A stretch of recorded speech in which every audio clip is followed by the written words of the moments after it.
Hello everyone.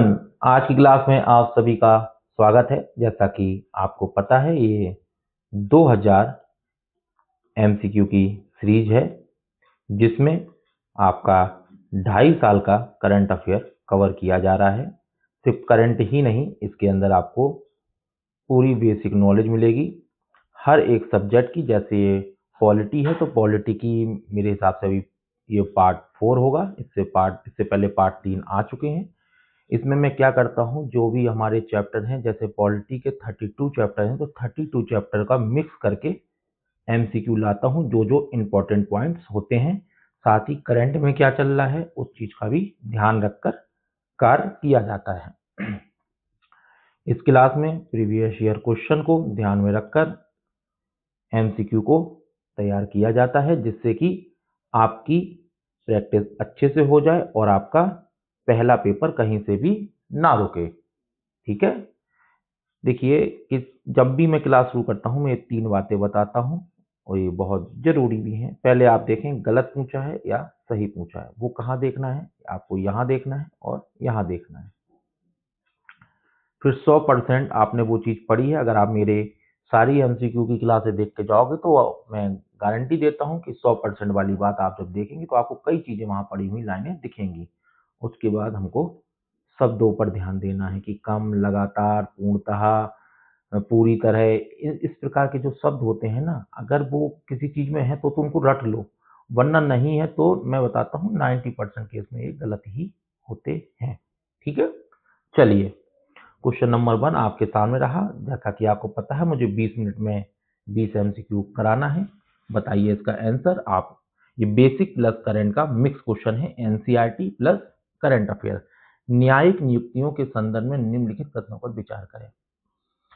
संविधान का अनुच्छेद 124(2) राष्ट्रपति को सर्वोच्च न्यायालय के न्यायाधीशों की नियुक्ति करने की शक्ति देता है। नियुक्ति करने की शक्ति देता है राष्ट्रपति सर्वोच्च न्यायालय के न्यायाधीशों को।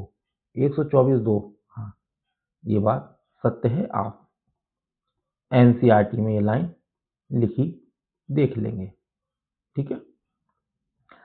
मेमोरेंडम ऑफ प्रोसीजर एक संवैधानिक दस्तावेज है जो कॉलेजियम प्रणाली को विनियमित करता है। देखिए, कॉलेजियम प्रणाली का कोई भी संविधान में आप जानते हैं कि इस तरीके का कोई उल्लेख नहीं है, तो ये तो बिल्कुल भी बात गलत हो चुकी है। कॉलेजियम द्वारा अनुशंसित नाम को सरकार केवल एक बार पुनर्विचार के लिए वापस भेज सकती है। कॉलेजियम द्वारा अनुशंसित नाम मतलब जब कॉलेजियम व्यवस्था के द्वारा न्यायाधीश को चुन लिया जाता है, उसके बाद जब सरकार के पास चीज जाती है तो केवल एक बार पुनर्विचार के लिए वापस भेजी जा सकती है। बात सत्य है। देखिए, ये जो केवल है ना, इसको मैं कह रहा हूँ रट लेना। अगर यूपीएससी ने दे दिया, मैं बता रहा हूँ 99% बच्चों का ये क्वेश्चन गलत हो जाएगा। एक जो बच्चे मेरी क्लास को बहुत ध्यान से पढ़ रहे हैं उनसे गलती नहीं होगी, क्योंकि हर एक बारीकी का ध्यान रखकर ये क्लास बनाई जाती है। तो इसके कितने कथन सही हैं? केवल 2 कथन सही हैं, 1 और 3। देखिए, आप क्वेश्चन का लेवल देखिए, बाकी सारी चीजें आपके सामने हैं। ये देखिए, व्याख्या भी देता हूं जिससे आपको कोई समस्या ना हो। अगर आपको ये स्मार्ट अप्रोच, ये एमसीक्यू आप देख रहे हैं, अगर अच्छे लगते हैं तो मैं चाहूँगा मेरे चैनल से अधिक लोगों को जोड़ें, जिससे मेरा भी आत्मविश्वास बढ़े और मैं आपके लिए और अच्छे से कार्य कर सकूं और मेरी टीम भी। देखिए, पहली बात हमें यहाँ देखना है कि हमसे क्या गलत और सही पूछा गया है। संसदीय विशेषाधिकारों, मैंने अपने करंट अफेयर में कई बार इसको पढ़ाया हुआ है। संविधान के अनुच्छेद 105 में स्पष्ट रूप से सदन की अवमानना शब्द को परिभाषित किया गया है। मैं आपको बता दूं ये बात बिल्कुल गलत है। आप लक्ष्मीकांत पढ़ेंगे, आप इसमें देख सकते हैं। ठीक है। संसद के किसी सदस्य को दीवानी मामलों में सदन के सत्र के दौरान गिरफ्तारी से छूट प्राप्त है। दीवानी मामलों में, हाँ, बात सत्य है। विशेषाधिकार हनन की जांच के लिए लोकसभा अध्यक्ष विशेषाधिकार समिति का गठन करते हैं। हाँ, ये बात भी सत्य है। देखिए, अभी क्या हुआ था कि विशेषाधिकार समिति का गठन हुआ था, तब ये चीजें आई हुई थी करंट में, तो उससे मैंने क्या किया है कि 2 तो करंट की लाइन ली, एक बेसिक की चीजें मैंने ऐड की है। इस तरीके से ही यूपीएससी करता है, करंट प्लस बेसिक को मिक्स करके। तो इसमें कितने कथन सही हो रहे हैं हमारे? 2 सही हो रहे हैं, पर वो 2 कौन से हैं? 2 और 3। देखिए, बाकी व्याख्या नीचे है, आप अच्छे से पढ़ लीजिएगा। क्वेश्चन नंबर 3 आपकी स्क्रीन पर देखिए। 20 मिनट से थोड़ा सा समय, अगर 2-3 मिनट ज़्यादा लग जाए तो उसको माइंड मत किया करिए, क्योंकि देखिए समझाना भी तो पड़ता है ना थोड़ा सा। राज्यपाल के विवेकाधीन शक्तियों के संदर्भ में विचार करें। अगर आप मेरी क्लास पूरी ध्यान से पढ़ते हैं तो मैं बता रहा हूँ, एमसीक्यू के माध्यम से ही पूरी पॉलिटी सीख जाओगे, एमसीक्यू के माध्यम से ही पूरी इकोनॉमी सीख जाओगे, एमसीक्यू के माध्यम से पूरी ज्योग्राफी सीख जाओगे। क्योंकि मैं वो कोर पॉइंट उठाता हूँ जहाँ पे कॉन्सेप्ट प्लस फैक्ट का मिलाप बहुत अच्छे से होता है। बताइए इसका आंसर। पहले हमें देखना है, हमसे पूछा क्या है। आप क्लास को थोड़ा रोका करिए। देखिए, जैसे आपने पॉलिटी पढ़ी है, क्लास को रोकिए, एमसीक्यू करने का प्रयास करिए, फिर मैं बताता हूँ, फिर देखिए आपने गलती कहाँ की है। ठीक है। बताइए इसका आंसर।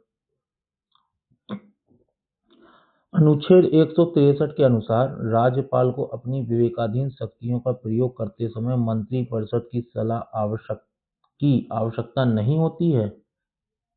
हाँ, कुछ मामलों में नहीं होती है, ऐसा देखा गया है, तो ये बात तो सत्य है। किसी, जैसे आपको पता हो असम, त्रिपुरा, है ना, इसके जो क्षेत्र है, खनन का क्षेत्र है, वहां पर जब विवेकाधीन शक्ति राज्यपाल को होती है तो नहीं होती है। किसी दल को बहुमत न मिलने पर मुख्यमंत्री की नियुक्ति राज्यपाल का विवेकाधिकार है। हाँ, अगर बहुमत नहीं मिल रहा है तो राज्यपाल कर सकता है। राज्यपाल द्वारा राष्ट्रपति के विचारात विधेयक सुरक्षित रखना अनुच्छेद 200 पूरी तरह से विवेकाधीन है। हाँ, ये भी पूरी तरह से ही विवेकाधीन है। तो ये तीनों ही बातें सत्य हैं और आपकी एनसीईआरटी में आपको इसी तरीके से मिल जाएंगी। बाकी आपके नीचे व्याख्या दे रखी है, आप अच्छे से पढ़िएगा। क्वेश्चन नंबर 4 देखिए, आप क्वेश्चन का लेवल देखते रहिए, फिर आपको खुद अनुमान हो जाएगा कि यूपीएससी क्या पूछता है और इस क्लास में मैं आपको क्या पढ़ा रहा हूँ।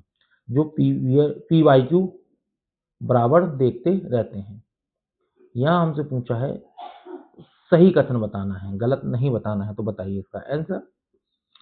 लोकपाल और लोकायुक्त के संबंध में निम्नलिखित कथनों पर विचार करें।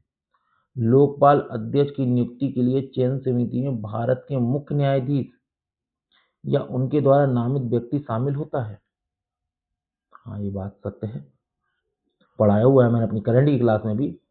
लोकपाल को प्रधानमंत्री के विरुद्ध भ्रष्टाचार के आरोप की जांच करने का अधिकार नहीं है।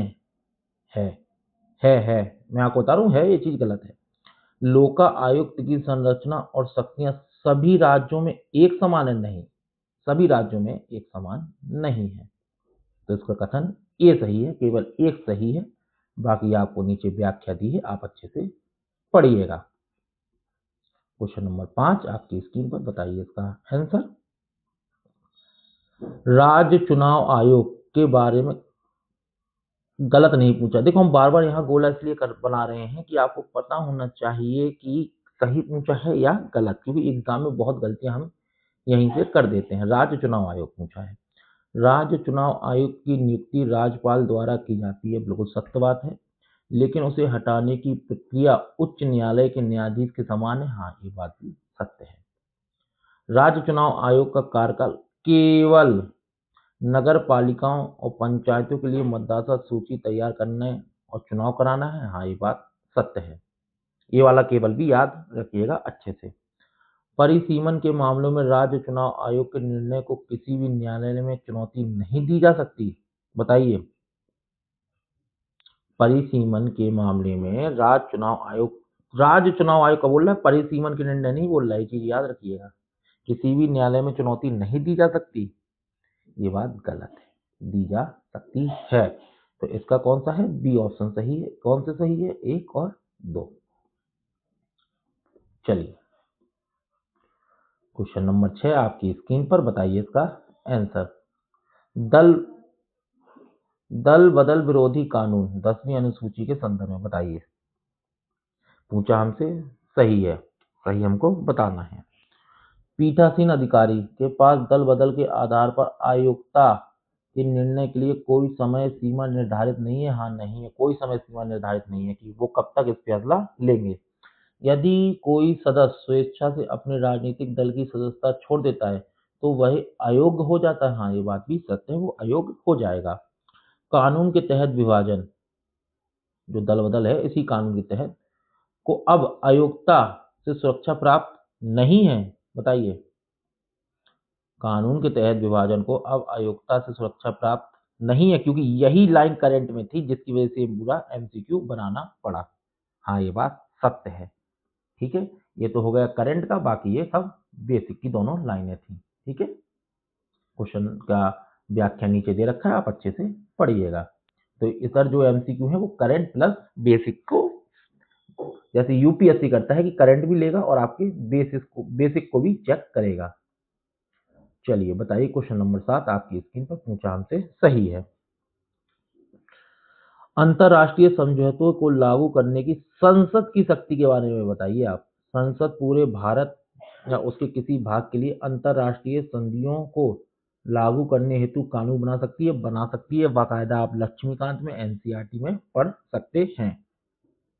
ऐसा कानून बनाने के लिए संबंधित राज्यों की सहमति अनिवार्य है। बताइए, ये बात बिल्कुल गलत है, नहीं है, बल्कि राज्यों को अनुमति लेनी पड़ती है आके, है ना। संसद यह शक्ति अनुच्छेद 253 के तहत प्रदान की गई है। हाँ, बात सत्य है। तो इसमें अपना कौन सा सही है, 1 और 3, तो केवल 2 कथन सही हैं, 1 और 3। दूसरा कथन हमारा गलत है। क्वेश्चन नंबर 8 आपकी स्क्रीन पर बताइए इसका आंसर। राज्य पिछड़ा वर्ग आयोग के संदर्भ में, ये बहुत भी रहा है करंट में, बहुत ज्यादा। देखिए, मैं कहूंगा जो भी मैं 20 एमसीक्यू ला रहा हूँ मोस्ट इंपॉर्टेंट ला रहा हूँ, इसलिए मैं इसमें 5 स्टार अब नहीं लगाता हूँ कि वो बहुत ही इंपॉर्टेंट है। आप क्वेश्चन का लेवल देख लीजिए ना, एक बार चेक कर लीजिए, आपको खुद पता लग जाएगा, है ना।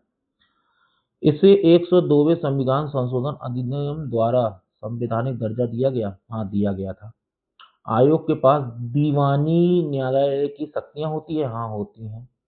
इसकी रिपोर्ट केवल संसद के पटल पर रखी जाती है, राज्यों से इसका कोई संबंध नहीं है। ये बात गलत है, संबंध होता है, ऐसा कुछ भी नहीं है। तो हमारे कितने कथन सही हैं, 1 और 2 सही है, बाकी आपका तीसरा गलत है। तो बी ऑप्शन 1 और 2 सत्य है हमारा। ये देखिए, पढ़िए। कथन 3 गलत है, क्योंकि यदि रिपोर्ट का संबंध किसी राज्य सरकार से है तो उसकी एक प्रति राज्य के राज्यपाल को भेजी जाती है। ठीक है, आपने इतनी बार पढ़ लिया होगा, है ना, ये इतनी बार पढ़ लिया होगा, राज्य पिछड़ा वर्ग आयोग, स्टैंडर्ड बुक से भी, हर जगह से भी। पर एमसीक्यू अगर इस तरीके से आ जाएगा तो आप कंफ्यूज हो जाओगे। इसलिए मैं कहता हूँ प्रैक्टिस करिए, पढ़ाई कम हो, प्रैक्टिस ज़्यादा हो। आज भी मैं कहता हूँ कि जिन बच्चों ने सही तरीके से अपने सब्जेक्ट नहीं पढ़ पाए हो, वो चाहते हैं कि हमें यूपीएससी प्री निकालना है, तो वो याद रखें कि अगर वो ये 2000 एमसीक्यू की सीरीज अच्छे से कर लेते हैं तो गारंटी है। अब आप कहेंगे गारंटी कैसे दे रहे हैं, तो आप एक काम करिएगा, आप इसको अच्छे से रिवीजन करिए, अच्छे से देखिए, कई बार रिवीजन करिए। आप गारंटी मैं इसलिए दे रहा हूँ कि आप खुद एग्जाम हॉल से निकलिएगा और फिर कमेंट करिएगा मेरी क्लासों पर कि हाँ सर, बिल्कुल यहीं से क्वेश्चन आए, सर बिल्कुल लाइनें यही थी, सर बहुत सी चीजें ऐसी थी जो आपने समझाई, हमने सॉल्व कर ली वहां पर। आप 50 प्लस सही कर ले जाओगे, बोल तो रहा हूँ मैं, 50 प्लस।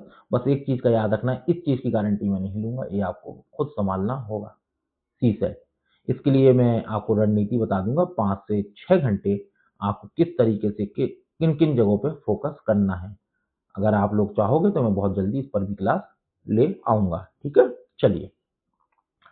आकस्मिकता निधि के बारे में हमसे पूछा है, सही बताइए।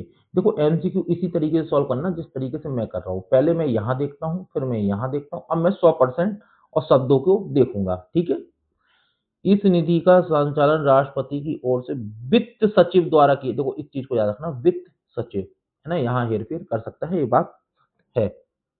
इसे कार्यपालिका की कार्रवाई द्वारा खर्च किया जा सकता है। देखो, इस चीज को याद रखना, कार्यपालिका की कार्रवाई द्वारा खर्च किया जाता है, जिसके लिए संसद की पूर्ण स्वीकृति आवश्यकता नहीं पड़ती है। ये बात भी बिल्कुल सही है, इस चीज को याद रखना। इसमें जमा राशि को बढ़ाने के लिए संविधान संशोधन की आवश्यकता होती है, ऐसा कुछ भी नहीं है। 1 और 2 सही है, ठीक है। बाकी आप रिवीजन करिए, नीचे पढ़िएगा। क्वेश्चन नंबर 10 आपकी स्क्रीन पर, बताइए इसका आंसर। समान नागरिक संहिता और अनुच्छेद 44। देखिए ये क्या हुआ था कि अभी मैंने आपको करंट पढ़ाया था कि स्वतंत्रता के बाद पहला ऐसा राज्य है जिसने समान नागरिक संहिता लागू कर दी है। वो कौन है? उत्तराखंड। ये काफी चर्चा में रहा। और जो गोवा था वो तो पुर्तगाली के समय से ही इसको लागू किया था, पर स्वतंत्रता के बाद पहला ऐसा राज्य है उत्तराखंड। तो ये करंट में था, इसलिए इसका एमसीक्यू बनाया है। बताइए इसका आंसर क्या है। आप लोगों ने इतनी बार पढ़ा होगा राज्य के नीति निर्देशक तत्वों में, तो इस चीज को बहुत बताइए। अनुच्छेद 44 एक न्याय नियोजित अधिकार है जिसे अदालत, देखिए मैंने पहले ही आपको बोल दिया ये राज्य के नीति निर्देशक तत्व हैं, तो ये न्याय नियोजित तो हो ही नहीं सकते, ठीक है। चलिए, गोवा भारत का एकमात्र राज्य है जहां पुर्तगाली नागरिक संहिता के रूप में, देखिए अब यहाँ पर ये देखिए, जहां पुर्तगाली नागरिक संहिता के रूप में समान नागरिक संहिता लागू है। हाँ ये बात सत्य है, एकमात्र राज्य है जहां पुर्तगाली, ये चीज याद रखिएगा, है ना। उत्तराखंड विधानसभा द्वारा पारित समान नागरिक संहिता विधेयक को राष्ट्रपति की सहमति की आवश्यकता नहीं थी। बिल्कुल थी, किसने कहा नहीं थी। चलिए इसी तरीके से ये देखिए आपको नीचे दे रखा है, ये देखिए कथन 2 तो थे, ये कथन 3 का मैं आपको दिखा रहा हूँ। क्योंकि समवर्ती सूची के विषय पर केंद्रीय कानून से असंगति होने पर राष्ट्रपति की स्वीकृति अनिवार्य होती है, ठीक है। चलो, सहमति अनिवार्य होती है। क्वेश्चन नंबर 11 आपकी स्क्रीन पर, बताएं इसका आंसर। ये भी बहुत रहा है न्यूज में, संसद के सत्र। इस बार मुझे ये क्वेश्चन थोड़ा सा मैं बताऊं 5 स्टार बहुत ज्यादा अधिक लग रहा है, क्योंकि यूपीएससी का मैं पैटर्न देख रहा हूँ वो किस तरीके से डेप्थ में जाके चीजों को आप क्लियर करना चाहता है आप लोगों के माइंड में। चलिए बताइए। राष्ट्रपति समय समय पर सदन के प्रत्येक सदन को ऐसे समय और स्थान पर बुलाता है जिसे वह उचित समझे। बात सत्य है। संविधान में एक वर्ष में संसद के सत्रों की न्यूनतम संख्या है। संविधान में एक वर्ष में संसद के सत्रों की न्यूनतम संख्या निर्धारित है। बताओ क्या कहते हो इस पे। इतनी इतनी पॉलिटी पढ़ी आपने एनसीईआरटी लक्ष्मीकांत से, बताइए। 17 अवसान केवल सदन के कार्य को रोकता है, सदन को समाप्त नहीं करता।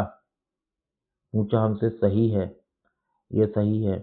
1 और 3 सही है तो 2 सही। अच्छा 2 क्यों गलत है, कुछ समझ में आया कि नहीं। देखो पढ़ो, मैं बिल्कुल स्पष्टीकरण से दिया हूँ। कथन 2 गलत है क्योंकि संविधान केवल यह कहता है कि 2 सत्रों के बीच 6 महीने से अधिक का अंतर नहीं होना चाहिए। सत्रों की न्यूनतम संख्या नहीं बताई गई है। देख लीजिए, कंफ्यूज हो गए ना, हो गए कि नहीं हो गए। अब ऐसे ही क्या करेगा, देखिए जो पीसीएस लेवल का एग्जाम होगा ना उसमें इस तरीके से लिख दिया जाएगा कि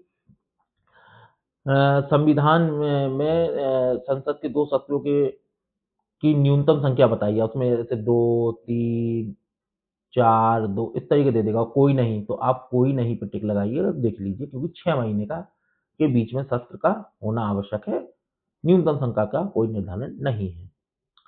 प्रश्न 12 आपकी स्क्रीन पर, बताइए इसका आंसर। पहले यह देखने का प्रयास कीजिए हमसे पूछा क्या है। हमसे पूछा सही है। बताइए। भारत में निवारक विरोध कानून बनाने की संपत्ति केवल संसद के पास है? नहीं, ये कई बार मैं अपने करंट अफेयर में आपको पढ़ाया हूँ। हिरासत में लिए गए व्यक्ति को 24 घंटे के भीतर मजिस्ट्रेट के सामने पेश करना अनिवार्य नहीं है। सही बात है, निवारक निरोध की बात हो रही है। आप आर्टिकल 20 वाला और 22 वाला मत देखिएगा, है ना। सलाहकार बोर्ड की अनुमति के बिना किसी व्यक्ति को अधिकतम 3 महीने तक हिरासत में रखा जा सकता है। इसके सही है, 2 और 3 सही है तो बी सही है। अच्छा, अब आप कहेंगे सर आपने बोला पर हमने तो ऐसा पढ़ा हुआ है, आप कैसे कह रहे हैं एक गलत है। मैं तो स्टैंडर्ड बुक लक्ष्मीकांत को भी बहुत अच्छे से पढ़ा हूँ, पर आप पढ़े हैं उसकी डेप्थ को नहीं समझे हैं, यही यूपीएससी आपसे खेल जाएगा। कथन 1 गलत है क्योंकि समवर्ती सूची के तहत संसद और राज्य विधानसभाएं दोनों निवारक विरोध कानून सुरक्षा सार्वजनिक व्यवस्था के आधार पर बना सकती हैं। लीजिए, ठीक है। चलो, क्वेश्चन नंबर 13 आपकी स्क्रीन पर, बताइए इसका आंसर। उपराष्ट्रपति के पद के संदर्भ में बताइए, उपराष्ट्रपति इतना पढ़ा होगा आपने एनसीईआरटी से, बेसिक बुक से, बताइए जल्दी से। मुझे पता है कि आप लोग अच्छे से मेहनत कर रहे हैं, तो इसका आंसर आसानी से आप लोगों ने दे दिया होगा, ये मैं अपेक्षा आपसे करता हूँ। कथन हमसे पूछा है सही। उनके निर्वाचक मंडल में संसद के मनोनीत सदस्य शामिल नहीं होते। होते हैं, देखिए मनोनीत होते हैं, राष्ट्रपति में नहीं होते हैं। उन्हें हटाने का प्रस्ताव केवल राज्यसभा में ही पेश किया जा सकता है। बिल्कुल ये बात सत्य है, राज्यसभा में ही पेश किया जा सकता है। लोकसभा उस पर अपनी सहमति देती। उपराष्ट्रपति के चुनाव से संबंधित विवादों का निपटारा चुनाव आयोग द्वारा किया जाता है। नहीं, ऐसा कुछ भी नहीं है। तो हमारा एक कथन सही है, तो इसका आंसर ये है। बाकी व्याख्या नीचे है, ये देखिए। क्योंकि राष्ट्रपति उपराष्ट्रपति चुनाव विवाद केवल सुप्रीम कोर्ट द्वारा सुलझाए जाते हैं। आज तो समय थोड़ा ज़्यादा हो गया है, माफ़ी चाहूँगा मैं आप लोगों से, क्योंकि समझाना भी आवश्यक है। क्योंकि डेप्थ में मैंने इतनी मेहनत से अपनी टीम से क्वेश्चन बनवाए हैं, तो मैं चाहता भी था कि इनको थोड़ा सा आराम से समझाया जाए। हमसे पूछा है सही, बताइए।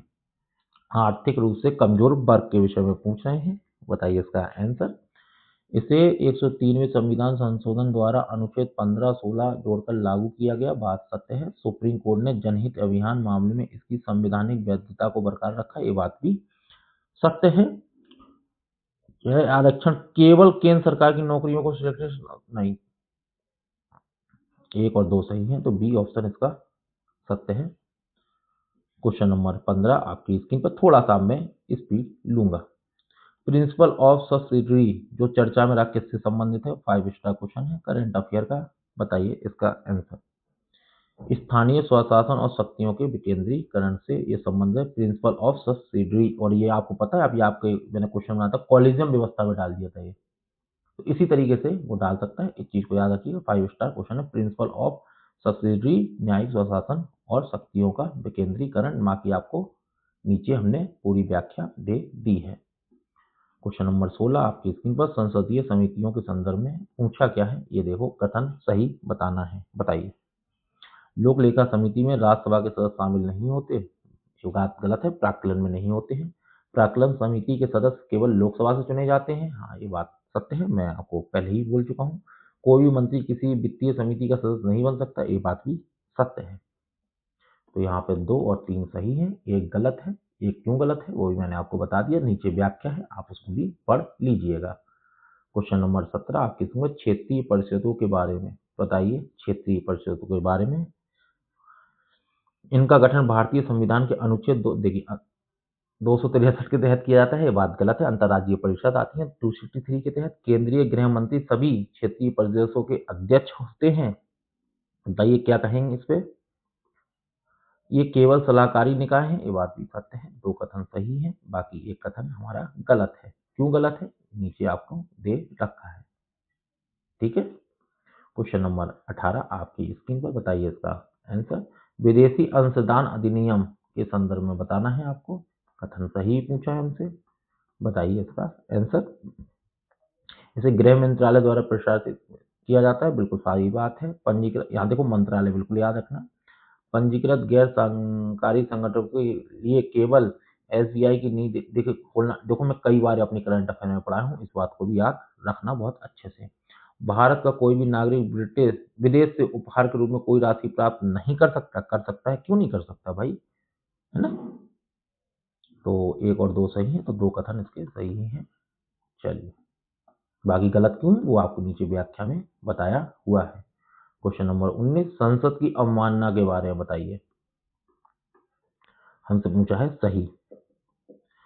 संसद के पास स्वयं की अवमानना के लिए किसी व्यक्ति को दंडित करने की शक्ति है, तो अवमानना को परिभाषित नहीं किया गया है। ये वाले पहले वाले एमसीक्यू में मैंने आपको बता दिया। संसद द्वारा दिया गया दंड न्यायिक समीक्षा से मुक्त है, नहीं। दंड के रूप में केवल जुर्माना लगाया सकता है, कारावास नहीं, ऐसा कुछ भी नहीं है। एक सही है, बाकी 2 और 3 गलत है। क्वेश्चन नंबर 20 आपकी स्क्रीन पे, बताइए इसका आंसर। अनुच्छेद 356 राष्ट्रपति शासन, कौन सा कथन सही है? राष्ट्रपति शासन की घोषणा को जारी रखने के लिए प्रत्येक 6 महीने में संसद की मंजूरी आवश्यक है, ये बात बिल्कुल सत्य है। एनसीईआरटी में आप देख लीजिए, चाहे स्टैंडर्ड बुक में। इसकी न्यायिक समीक्षा नहीं की जा सकती क्योंकि यह राष्ट्रपति की नहीं, ऐसा कुछ भी नहीं है, की जा सकती है। और आप इसका आपका होमवर्क है, बताइए कौन सा मामला था जहां पर ये कहा गया था। 44 संविधान संशोधन अगर आपको याद हो, और बाकी मैंने हिंट दे दिया आपको। इसे अधिकतम 3 वर्षों के लिए बढ़ाया जा सकता है, बताइए। यही बात सही है राष्ट्रपति शासन के विषय में, तो 1 और 3 तो सत्य है, तो बी ऑप्शन सत्य है। बाकी हमारा दूसरा गलत है। क्यों गलत है ये लीजिए, व्याख्या नीचे है। क्लास कैसी लगी आप बताइएगा। क्लास अच्छी लगी तो लाइक शेयर जरूर करिएगा, कमेंट भी करिएगा, और अधिक से अधिक लोगों को इस चैनल के माध्यम से जोड़िए। मैं बहुत ही जल्दी पॉलिटी और इकोनॉमी भी स्मार्ट तरीके से हिंदी माध्यम में ला रहा हूँ, जिसमें शॉर्ट नोट्स आपके तैयार हो जाएंगे। ठीक है, धन्यवाद।